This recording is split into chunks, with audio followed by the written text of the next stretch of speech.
Hola a todos, ¿cómo están? Pues sinceramente yo muy emocionada porque hoy es nuestro primer día de salud financiera para todos. Realmente me han estado pidiendo eh, sobre estos temas, me han estado pidiendo que platique sobre estos temas y que me enfoque a salud para que todos los, pues no solamente médicos, sino profesionales de la salud que se encuentran en este grupo, podamos interactuar y podamos realmente platicar sobre estos temas que la verdad poco nos enseñan en la carrera y son indispensables y cada vez más.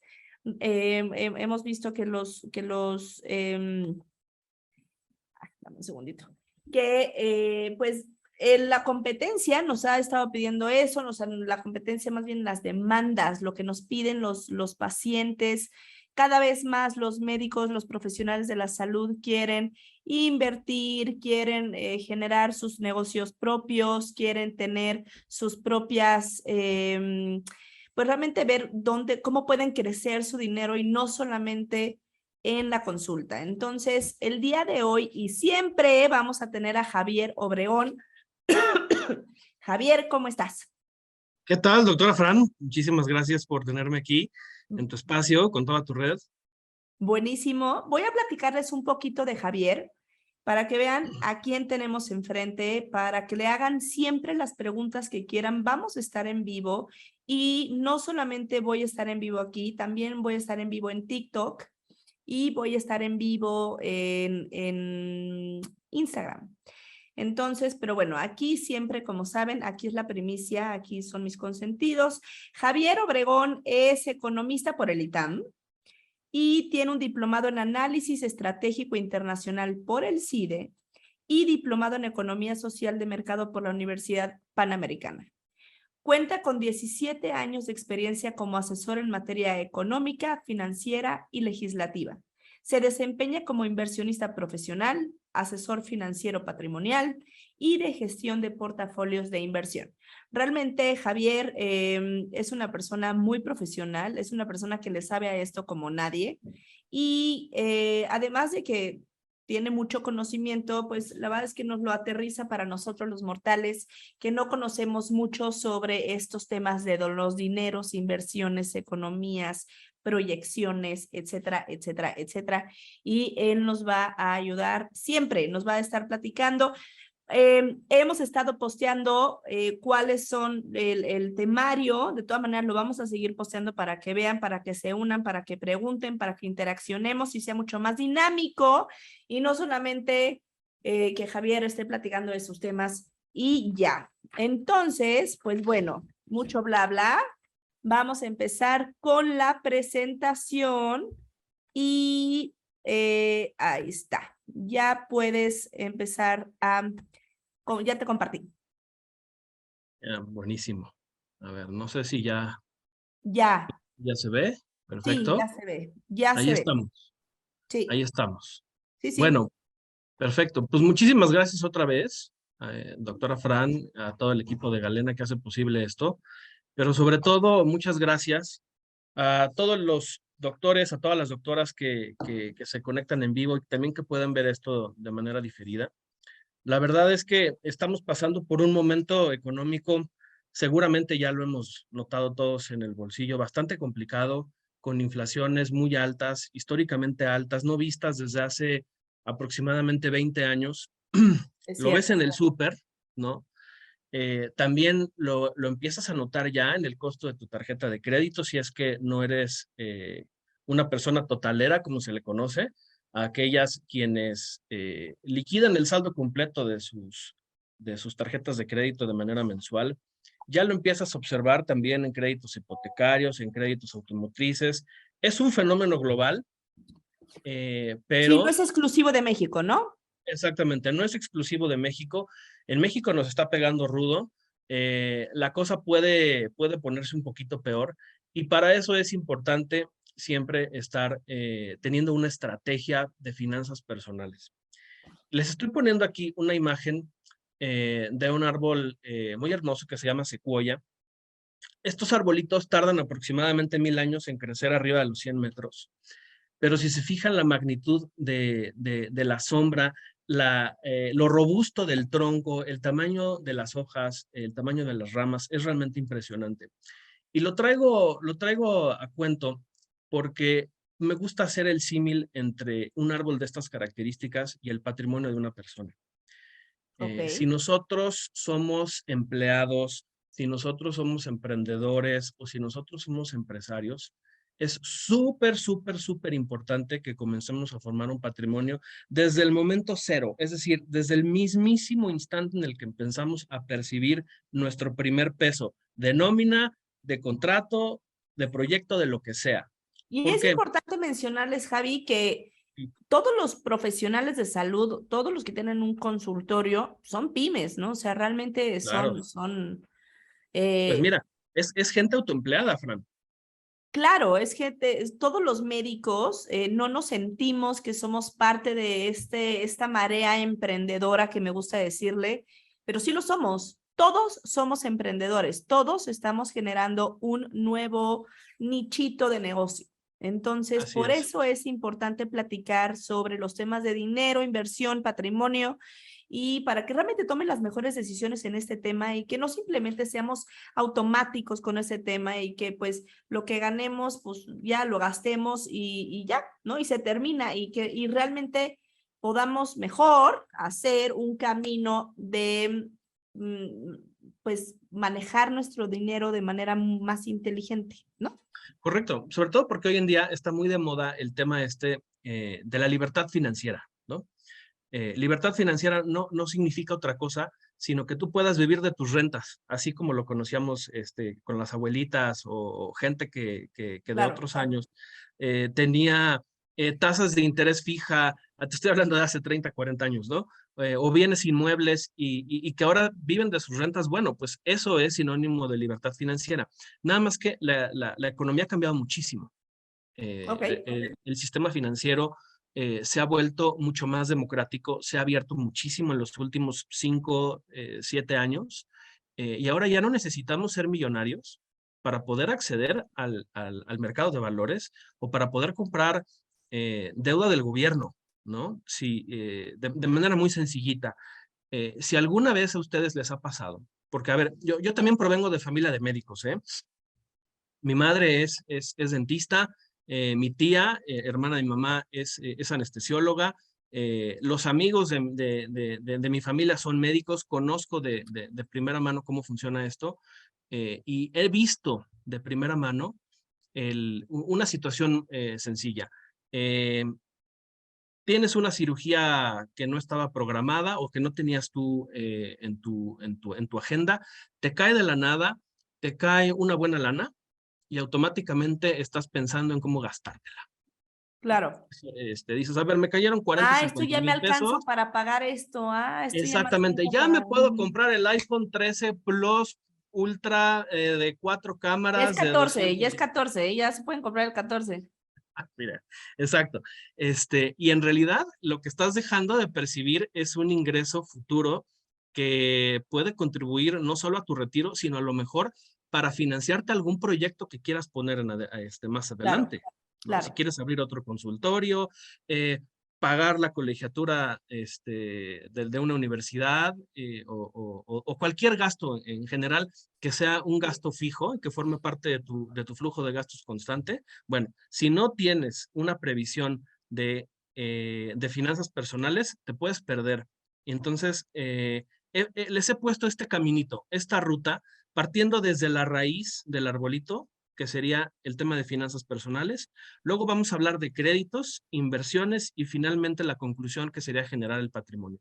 Este va a ser nuestro mapa de ruta de aquí a las siguientes 8 sesiones. Entonces, si quieren, comenzamos con la primera, que sería el tema de finanzas personales. Ok, recuerden que si no alcanzan, porque yo sé que no alcanzan a ver todos los videos en vivo, se queda en el feed. Se queda en el feed y lo pueden estar viendo y replicando cuantas veces quieran. Y de todas maneras lo voy a estar poniendo en mis redes sociales, el video y en nuestra página de YouTube de Galena Medical. Buenísimo. Pues Continúa. miren, si hablamos de una empresa, ¿no? Imagínense América Móvil, Telcel, una empresa grandotota, de estas que tenemos siempre en mente cuando se nos refiere a una empresa de gran magnitud. Ellos tienen un departamento muy grande al que destinan muchísimo dinero para dos cosas: el manejo de sus presupuestos, una estrategia fiscal robusta y cómo le vamos a hacer para seguir generando lana. En pocas palabras, eso se llama finanzas corporativas. El gobierno tiene otra área muy importante, muy grande, que se llama Secretaría de Hacienda, en donde maneja las finanzas gubernamentales. Nosotros, como bien lo dice la doctora Fran, somos entidades que también deberíamos manejarnos como pequeñas empresas. Y de ahí viene el tema de finanzas personales, que no es otra cosa que el manejo estratégico de nuestro dinero. Claro. O sea, realmente tener dinero y gastarlo no es un manejo estratégico del dinero. O sea, Correcto. tenemos que realmente ver cómo vamos a gastar ese dinero y justo para eso estamos aquí. Y es que además, yo lo que quiero romper es con esta idea anclada en nuestra sociedad mexicana, que lo que nos sucede de manera financiera personal es culpa del gobierno. Si el gobierno hace un mal manejo de nuestros impuestos o hace un mal manejo del gasto público o nos endeuda, entonces nuestra situación personal es culpa de las decisiones de alguien más, y eso es completamente falso. Si el día de hoy nosotros tenemos una entrada de dinero del tamaño que sea, no tiene que ser muy grande ni millonaria, de la entrada que sea, hoy en día nosotros tenemos acceso a un programa muy interesante que de una vez se los adelanto, que se llama CETES Directo. No sé si han escuchado hablar de él. Ya tiene muchos años en vigencia, pero en este programa ustedes pueden comprar deuda gubernamental desde 100 pesos.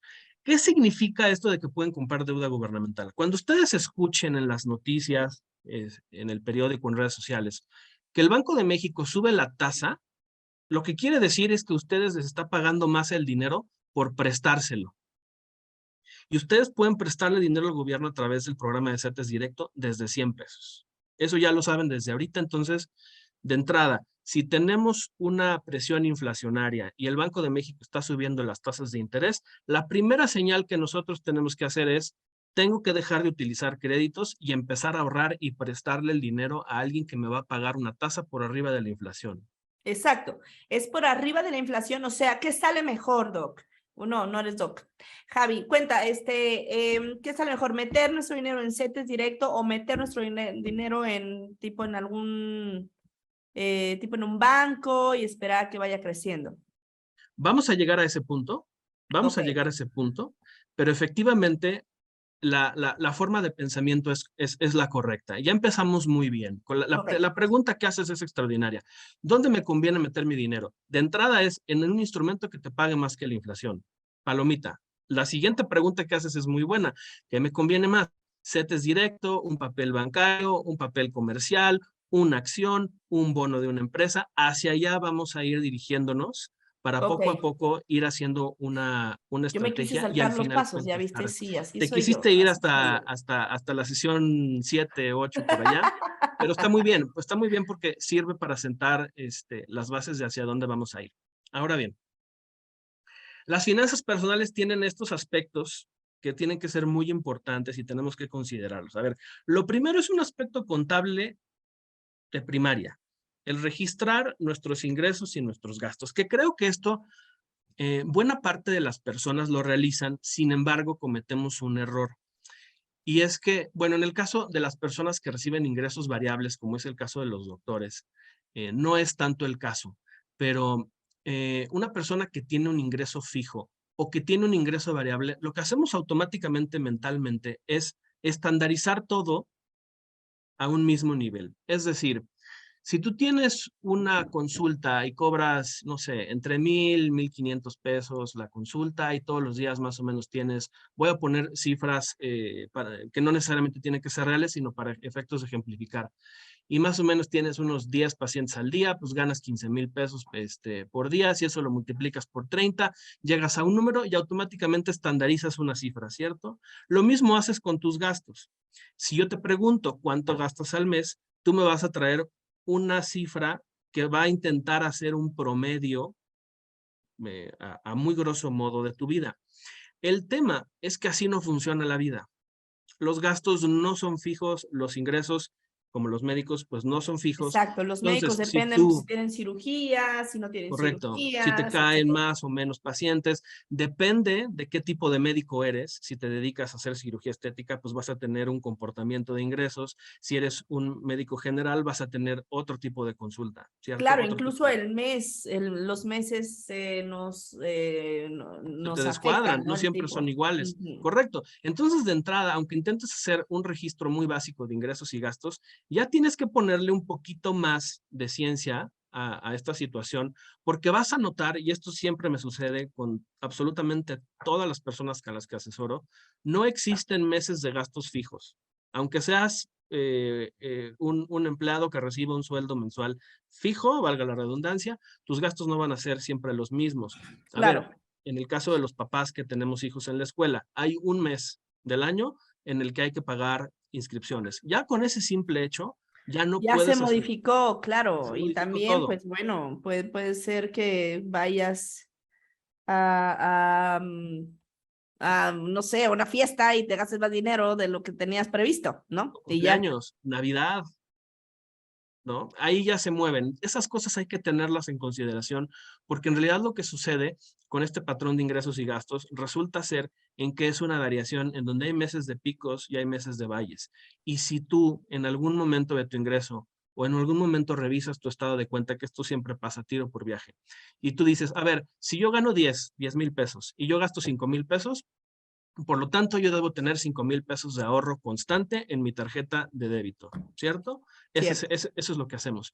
Pero cuando tú te vas a tu estado de cuenta, vas a ver que no necesariamente eso es así. Hay meses en los que incluso tienes cero, hay meses en los que no te alcanza y tienes que pedir deuda.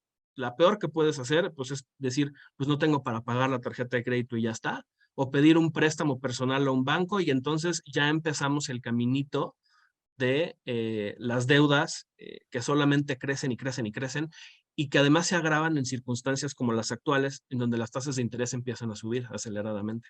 Es cierto. Entonces, el registro de ingresos y gastos sí debe considerar todas tus entradas, todas tus salidas, pero también cómo se comportan mes con mes. Para esto, yo lo que recomiendo es que te vayas a los últimos 12 meses de tu vida y analices cuál ha sido el registro de ingresos y gastos. Oye, no sé, no tengo idea porque nunca lo he hecho. Ok, comienza a partir de hoy. Si te mueves con tarjeta de crédito, utiliza los estados de cuenta de los últimos 12 meses y entonces ahí analiza cada cuánto estás gastando. Claro, ahí lo pueden ver y pueden tomar. Sí, claro.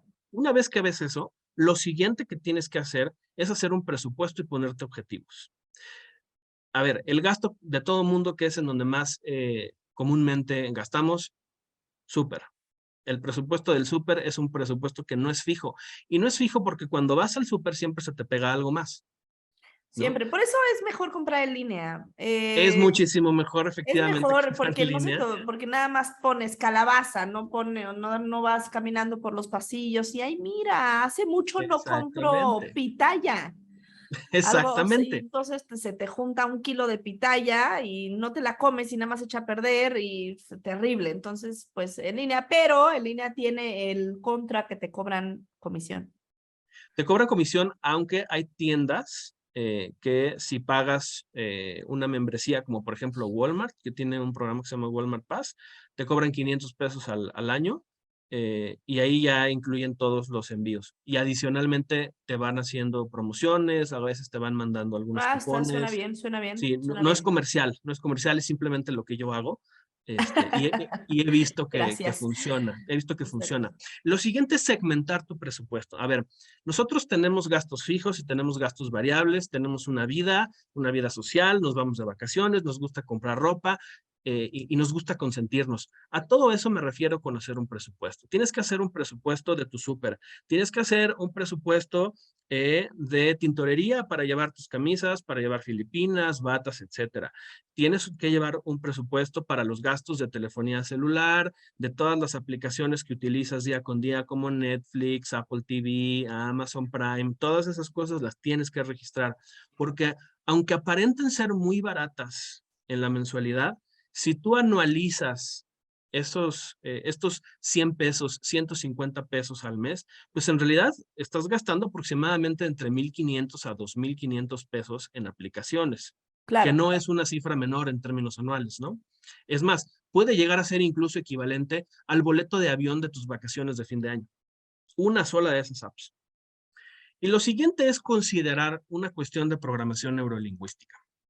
¿A qué me refiero con esto? No es que yo sea psicólogo ni que domine estos temas, pero en el estudio de las cuestiones de finanzas personales me he dado cuenta que los seres humanos estamos acostumbrados siempre a ver una cantidad dada de dinero en nuestra cuenta.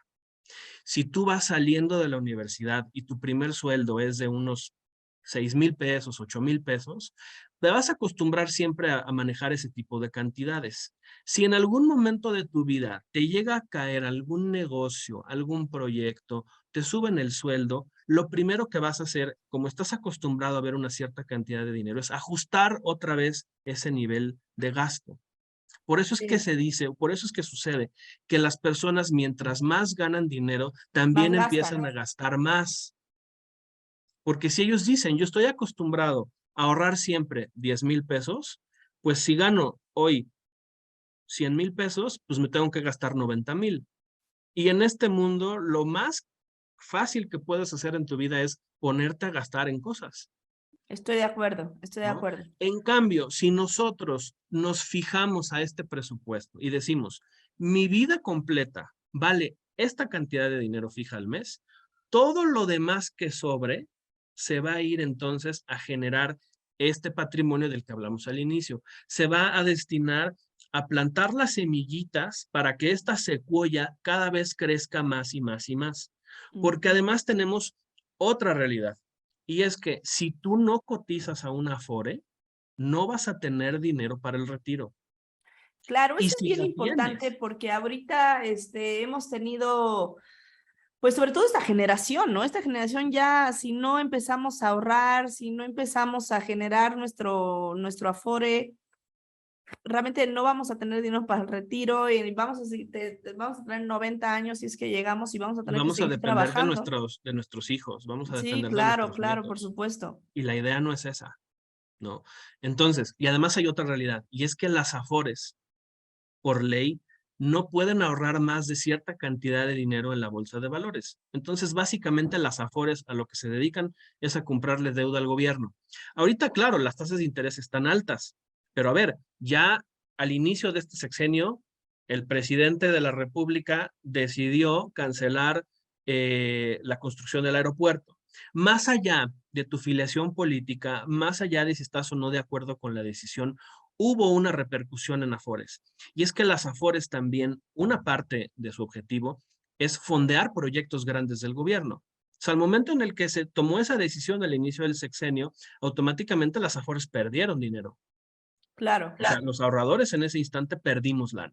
Eso fue lo que sucedió. Por lo tanto, conviene diversificarte también respecto de tu Afore. Y si puedes, empezar a tomar otros instrumentos, como por ejemplo acciones, bonos, eh, préstamos, y el tema favorito del mexicano, inmuebles, ¿no?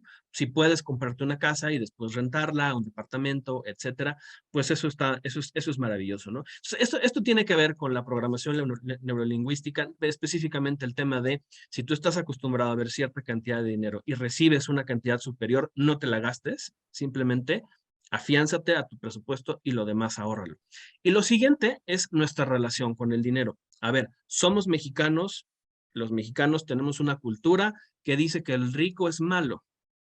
Si yo tengo en mi familia, si yo provengo con muchísimo esfuerzo, de condiciones de clase baja, y ahora me va bien y me considero de clase media, pues lo más probable es que existan personas a tu alrededor que empiecen a decirte, oye, es que has cambiado, ya no eres el mismo de antes. Ahora pues ya te compras esto, ya te compras aquello, ¿no? Si tú tienes en tu familia ese tipo de relaciones personales, van a tener una injerencia en tu relación con el dinero y también podría ser proclive a gastar de más, Claro, porque claro. mentalmente tú dices, pues tener dinero es malo. Yo no soy una persona mala, por lo tanto, me deshago de mi excedente o me limito a hacer proyectos que me puedan hacer ganar más dinero en el futuro. Claro, Eso es muy importante. auto boicoteas, Es ¿no? correcto, es correcto. Eso es Claro. muy, muy, muy, muy, muy importante.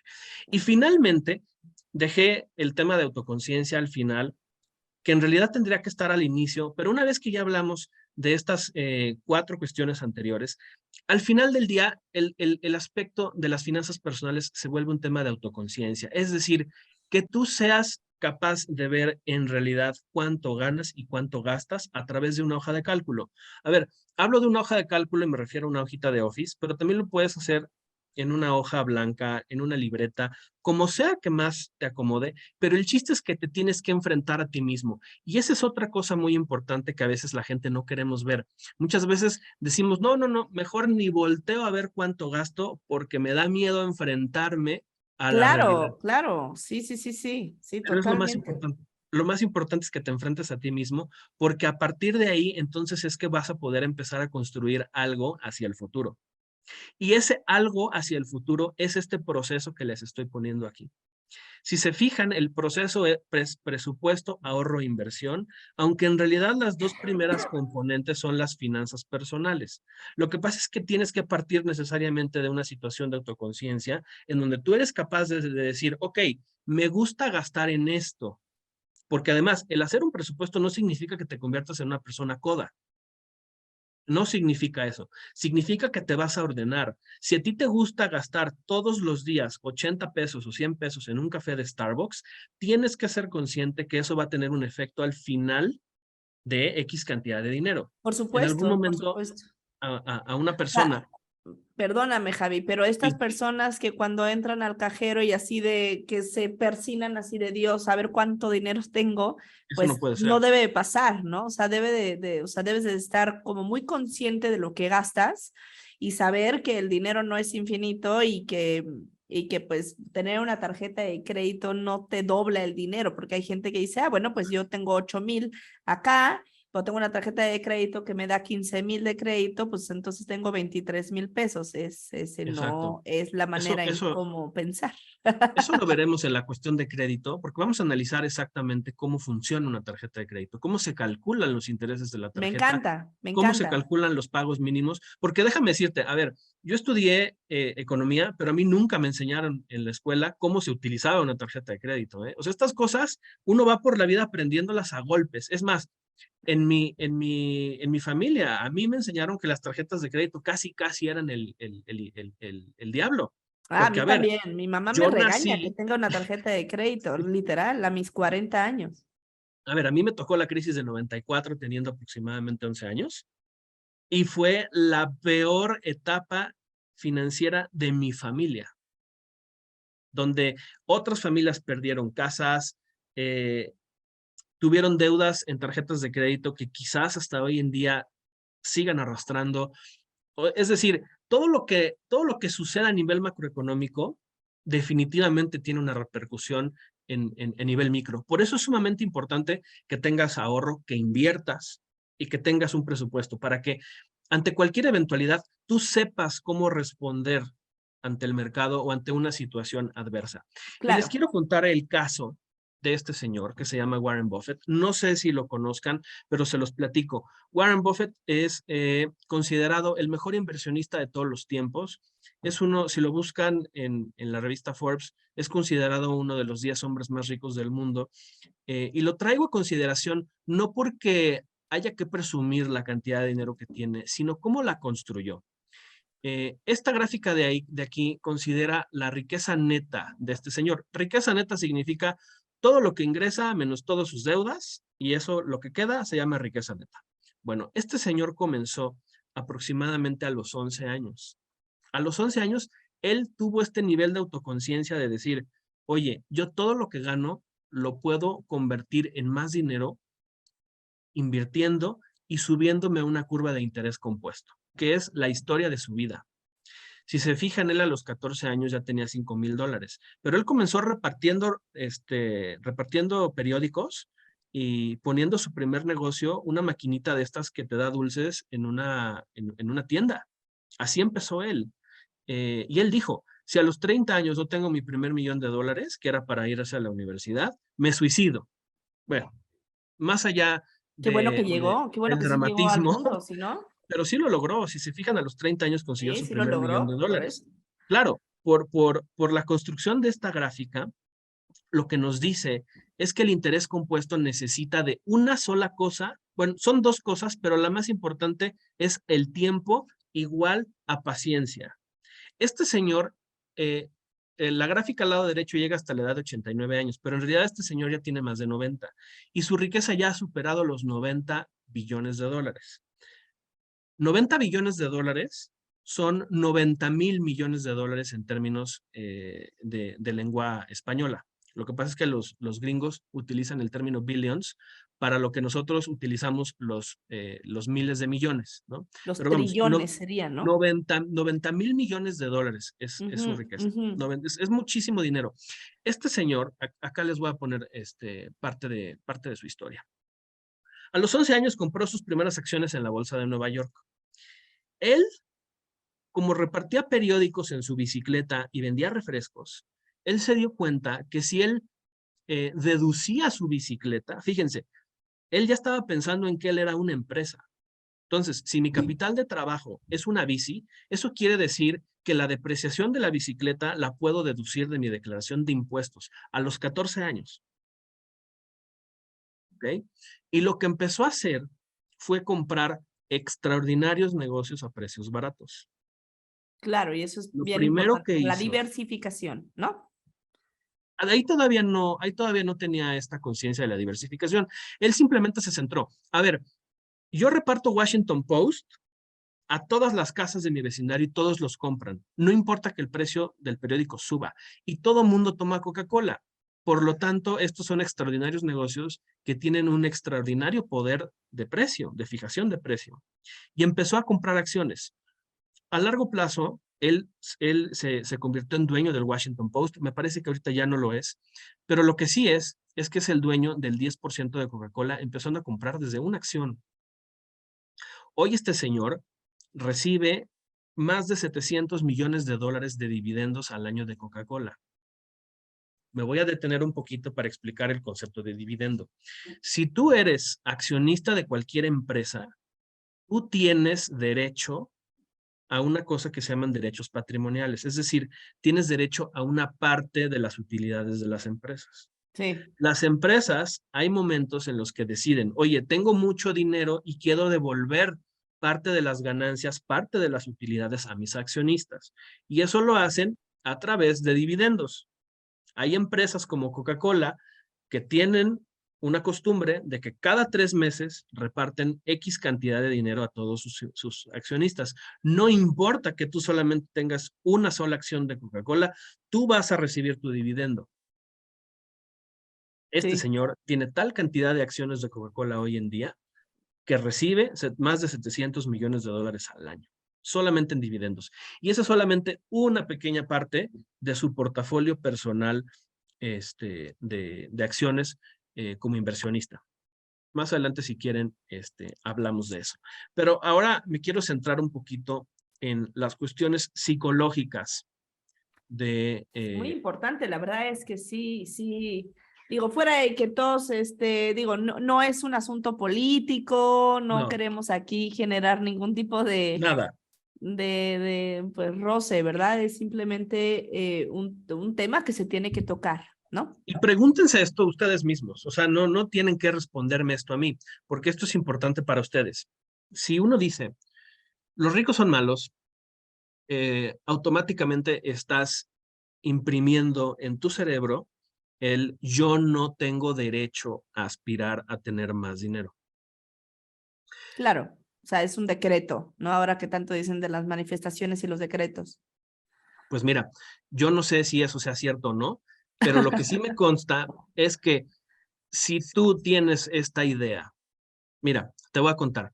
Mi abuelo era una persona que tenía muchos planes en la vida y él siempre los fraseaba de la siguiente manera.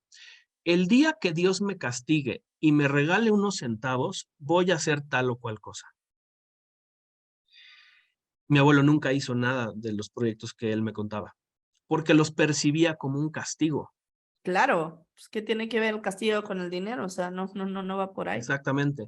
Entonces, si el día de mañana yo estoy frente a la posibilidad de hacer un negocio, de vender algo, de incrementar mi consulta, pero yo automáticamente me creo que la riqueza es negativa, pues automáticamente voy a hacer todo lo posible por auto boicotearme. Eso es lo que va a Claro, suceder.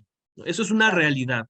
Lo he visto operando eh, todo el tiempo, la verdad. Cuando llegan personas conmigo a, oye Javier, necesito que me ayudes con el tema de finanzas personales, porque, a ver, gano bien, ¿no? Ganar bien en este país, yo creo que es arriba del promedio, que más o menos el promedio anda por ahí de los 8 o 10 mil pesos. Ganar bien, lamentablemente, está más o menos por ahí. De ahí hacia arriba, todo lo que ustedes quieran, ¿no?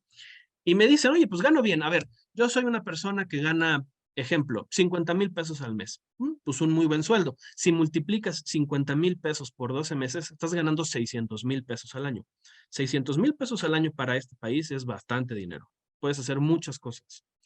Pero si automáticamente tú tienes en mente cualquiera de estas dos, ser rico está mal, pero qué bien se siente gastando. El dinero vuelve malas a las personas, pero aún así yo me compro mis cosas, mis lujos, que además es lo que siempre hacemos. A ver, he visto gente criticar en redes sociales y personalmente a Estados Unidos. He visto gente criticar a Apple por el precio de sus iPhones. He visto gente criticar a todas las personas que se fueron a vacunar al extranjero. He visto gente criticar la adquisición de vehículos de lujo en sus familiares o en sus conocidos. Y en realidad es la aspiración personal que tienen. Nada más que como no lo logran por alguna de estas cuestiones o porque no son capaces de entregar al mercado algo de valor, automáticamente infieren que la riqueza es algo malo. Y si además a eso le agregamos por ahí que existe algún líder político muy carismático, con mucha popularidad, que se encarga todos los días de repetir estas afirmaciones, pues lo único que vuelves, honestamente, y lo digo con mucha preocupación, es tener un país sumido en la pobreza, porque Claro, tenemos o más bien muchos que la recursos. gente piense que ser pobre está bien y eso es lo Exacto, opuesto. O exacto. sea, estar rico está mal y ser pobre estar bien y las dos cosas están mal. Es Ser rico correcto, no es está correcto. mal y ser pobre no está bien. Es más, de Entonces, hecho, no sé si lo han notado, pero por ejemplo, Puerto Peñasco, Sonora, de unos años a la fecha, se ha convertido en un lugar que ha crecido muchísimo en bienes inmuebles y vienen los gringos retirados a comprar casa y a vivir ahí. Lo mismo sucede en Puerto Vallarta y es un fenómeno que también he visto que sucede en Cancún. Es decir, lugares que los norteamericanos, es decir, gringos o canadienses consideran como paradisiacos, eh, puertos, playas, etcétera, Los Cabos, Cancún, me refiero a eso, empiezan a comprar cosas y a veces sucede que las personas dicen, no, es que son gringos ricos que vienen a retirarse a México. No, señores, son gringos comunes y corrientes que únicamente se han pasado invirtiendo en la bolsa de valores de Nueva York o en la bolsa norteamericana en términos generales para no hacer bolas a nadie. Y al final de 30, 40, 50 años de trabajo, y de inversión constante, pues tienen 500,000, $1,000,000 que les permite retirarse con muchísima holgura prácticamente en un país maravilloso como es el nuestro. Nosotros claro, también podemos aspirar a hacer exactamente lo mismo. Simplemente hay que tener mucho cuidado con qué estamos pensando, ¿no? Y ahora esto me lleva a una cuestión adicional, que es preguntarnos ¿qué es el dinero y por qué lo usamos? No sé si alguna vez, Fran, te has preguntado por qué hacemos eso. Pero eso es una pregunta interesante porque el dinero ya lo damos por sentado, pero en realidad el dinero es una fabricación que hemos hecho los seres humanos para únicamente agilizar nuestras transacciones. claro. A mayor cantidad de transacciones, más rápido crece la economía. Eso es a simple y llanamente cómo le hace la economía para crecer el número de transacciones. Es Lo por el usamos número de únicamente, transacciones. ajá, lo usamos únicamente para evitar el trueque. que el trueque pues en realidad es una monserga, ¿no? Imagínate tener que estar cambiando una botella de agua por un servicio médico y tener que estar pensando en cuántas botellas de agua te tendría que dar yo a ti, doctor, para que me puedas atender un dolor de Claro. garganta, ¿no? Eso simplemente no tiene ningún tipo de sentido. Lo utilizamos para agilizar nuestras transacciones. Pero el dinero, la verdad es que después que tengamos un poquito más de tiempo, si ustedes así lo quieren, podemos analizar la historia. Pero el dinero tiene unas cualidades muy interesantes. Déjenme adelantarme un poquito más. El dinero tiene dos cualidades importantes. Esta es la historia del dinero. Luego, si quieren, se las platico. Y también platicamos después sobre el tema de criptomonedas. Pero aquí surge, la naturaleza del dinero tiene dos características que nos hacen ver que a veces tenemos problemas de distintas naturalezas. Ahí les va. Ok, Los flujos y los acervos. Estos son dos términos que probablemente no has escuchado, pero que sí los vives todos los días. A ver, un flujo es una cuestión que está ligada al paso del tiempo y puedes medir unidades relacionadas con esto. Por ejemplo, el agua. Nuestro consumo de agua es un flujo. Cada vez que te llega el recibo del agua, el recibo de la luz, lo que están midiendo es tu flujo de consumo. ¿Ok? Esa es una variable de flujo. Y por otro lado, tenemos las variables de acervo. En inglés esto se llama stock. Por ejemplo, si tú compras material de curación y lo tienes en una bodega, ese es tu stock de material de curación. Es la cantidad que existe de algo en cierto momento en el tiempo. claro. La naturaleza del dinero cumple estas dos. El dinero tiene estas dos cualidades. Es un flujo y es un acervo. ¿Qué quiere decir que Claro, sea es una como variable de el acervo? flujo laminar de la sangre y el stock es cuando sacamos un laboratorio, una biometría hemática y vemos cómo está justo esa Siempre. sangre, ¿no? Exactamente. No entendí nada de lo que dijiste, pero muy bien. El tema del dinero es que es un depósito de valor por sí mismo, por lo tanto se comporta como variable de acervo, pero también nos sirve para efectuar nuestras transacciones, nuestros ingresos y nuestras salidas. Claro, Tú puedes tener un problema de dinero y puede deberse a cualquiera de estas dos cosas. Ya sea que tengas un problema de dinero porque no tienes, porque tu stock de dinero es muy corto y necesitas hacer un gasto por arriba de ese stock, o ya sea porque te has metido en promociones a meses sin intereses y tienes muchos gastos a meses sin intereses y ya no te alcanza para comprar otra cosa. claro. Esas son dos cosas distintas, ¿no? Quiero detenerme aquí porque creo que ya estamos llegando a nuestro tiempo meta y para no Sí, saturar y más de hay información. preguntas, entonces para Entonces darles, vamos, si quieres, vamos a darle paso a esto porque además tenemos más tiempo por delante y muchas cosas interesantes de qué hablar. ¿qué hago? ¿Te doy las preguntas? Pues sí, si quieres, vamos. A ver, dice así, ok. ¿No hay mucho riesgo en CETES? No, mira, la tasa de CETES se denomina la tasa libre de riesgo. A ver, ¿cómo se hacen los CETES? Todos los años, en el mes de septiembre, la Secretaría de Hacienda le presenta a la Cámara de Diputados su proyecto de presupuesto de egresos. Y entonces ahí les dice, oigan, señores diputados, fíjense que yo necesito para financiar todo este gasto X cantidad de lana que no me alcanza con lo que yo ingreso por impuestos. Si ustedes lo aprueban, en ese instante yo ya tengo la capacidad para ir al mercado y colocar esa cantidad de dinero entre el público inversionista. ¿Dónde está la garantía de que se me van a pagar de que me van a pagar ese dinero a mí como inversionista? Tienes dos. La primera es los impuestos que recauda el gobierno federal y la segunda es que en toda la historia de los CETES empezaron a existir desde el año de 1970 y siempre se han pagado. Y te voy a decir por qué siempre se han pagado, porque son deuda de corto plazo, Ok, no son deuda a largo plazo, ¿no? En realidad, el riesgo existe mientras el plazo sea más grande. O sea, no es lo mismo que yo le pida a Fran prestados ahorita 100 pesos y se los pago mañana, que probablemente me diga, ten, aquí están 100 pesos, me los pagas mañana y no hay bronca, a que yo le diga, Fran, préstame 1 millón de pesos y te los pago en 30 años. ¿Me explico? claro. Y otra cosa Entonces, es que Fran los tenga. También. Entonces, en México, los CETES son la deuda de corto plazo por excelencia. Puedes incluso comprar CETES a plazos de un mes. En realidad, los plazos son 28 días, o mejor dicho, un mes, 3 meses, 6 meses y un año. Ese es el plazo Ok. máximo. Y están garantizados por los impuestos que pagamos todos los mexicanos.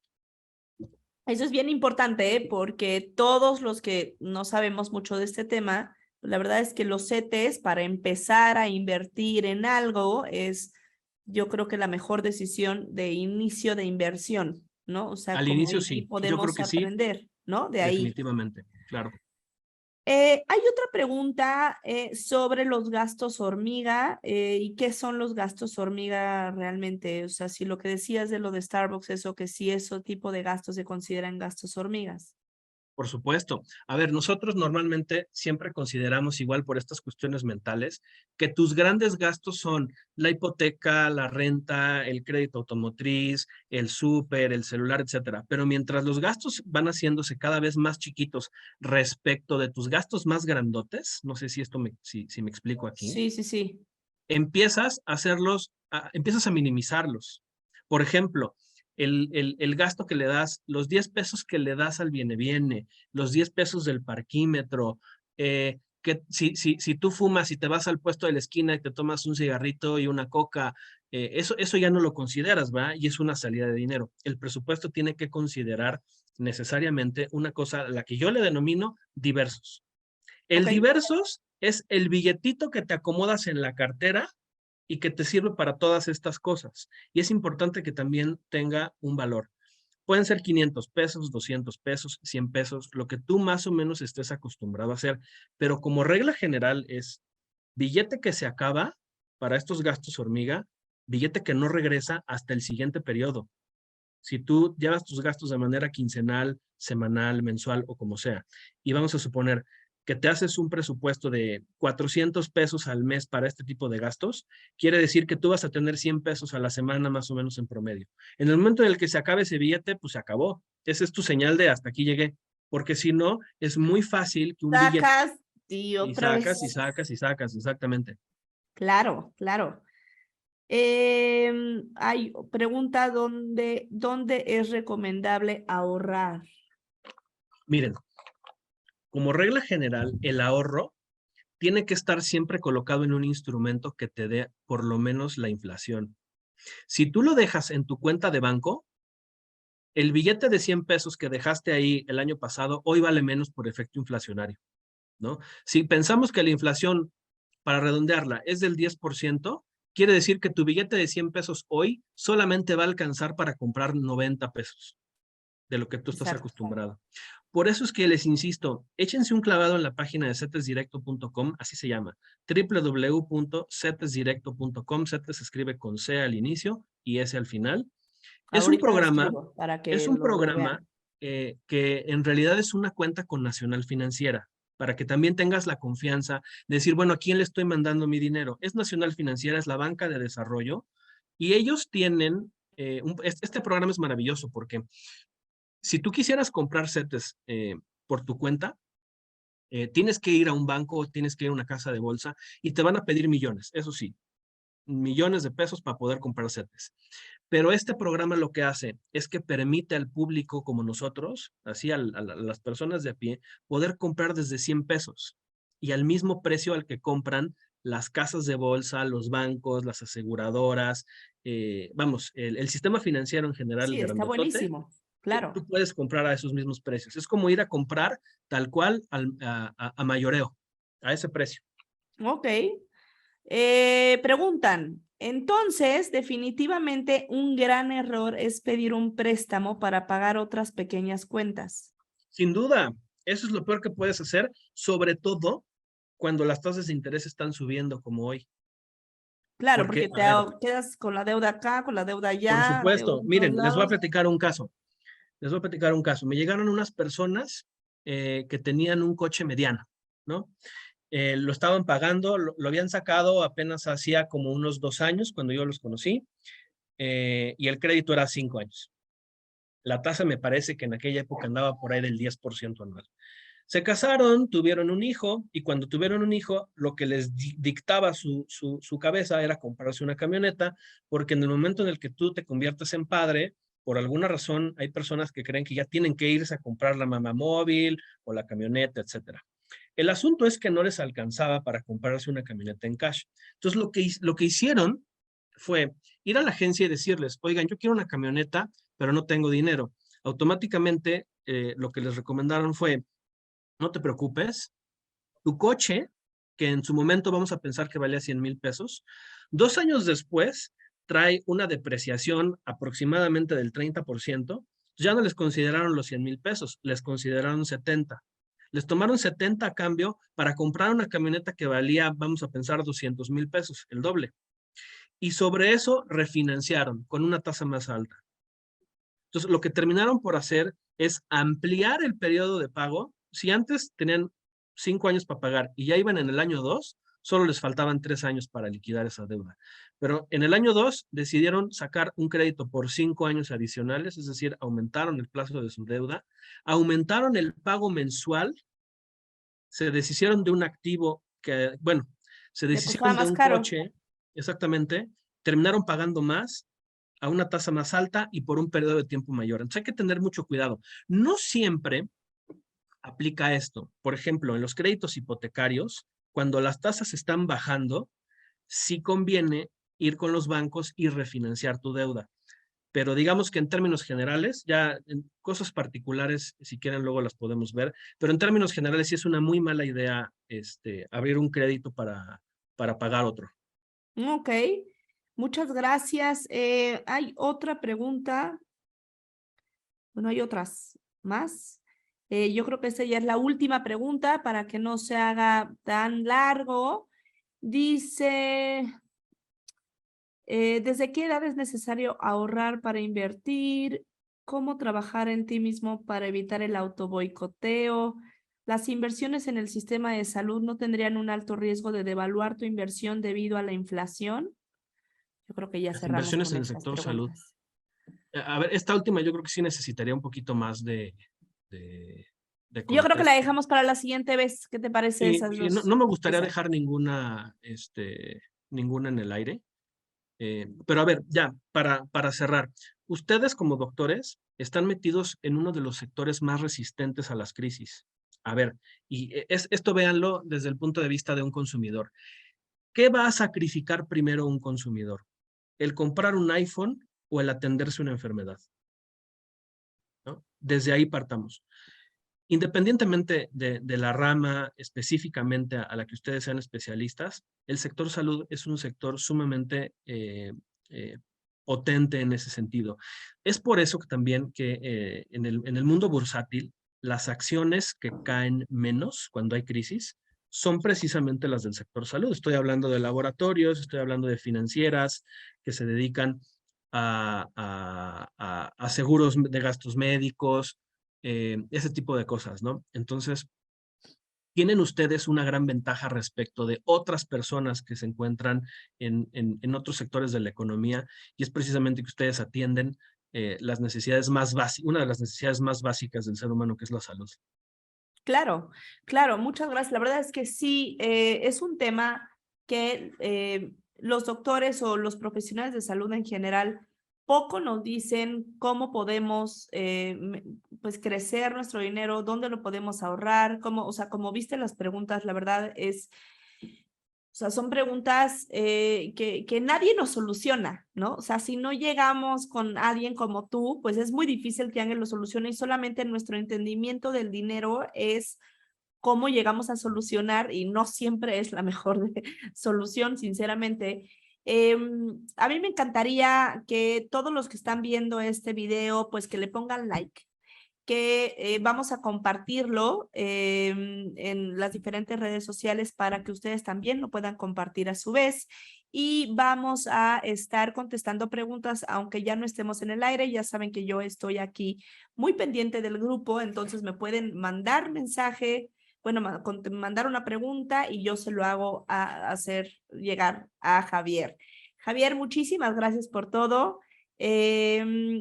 si tienen cualquier duda, si quieren contactar a Javier, con gusto, mándeme un mensaje, mándame un inbox y con gusto los referimos con Javier para que tengan su propio asesor financiero. Sinceramente, creo que todos necesitamos uno, igual que necesitamos un psicólogo, pues creo que todos necesitamos un asesor financiero para que realmente nos haga rendir nuestro dinero y que crezca y que tengamos como muy bien diversificado, sea cual sea nuestro ingreso, ¿no? O sea, como bien lo ha hecho Javier, no importa si ganamos 5, 10, 15, 20, 50, 100, ¿no? O sea, realmente lo que importa es pues hacerlo y manejarlo de manera inteligente. Javier, muchísimas gracias por todo. Nos Gracias a vemos ustedes. el Nos vemos siguiente dentro de 8 días. miércoles, exactamente. Todos los miércoles vamos a tener a Javier. Todos los miércoles vamos a platicar de salud financiera. Escúchanos. Si tú eres un profesional de salud que quieres hacer crecer tu dinero, aquí estamos para cualquier duda o cuestión, lo que quieran. Javi, ¿dónde pueden encontrarte? ¿Qué redes sociales? Pues mira, lo más fácil es que me manden un correo electrónico. Mi correo es javier.obregon.ruiz@gmail.com, Perfecto. porque me llega directamente al teléfono celular. Es casi, casi como si me estuvieras mandando un mensaje de WhatsApp.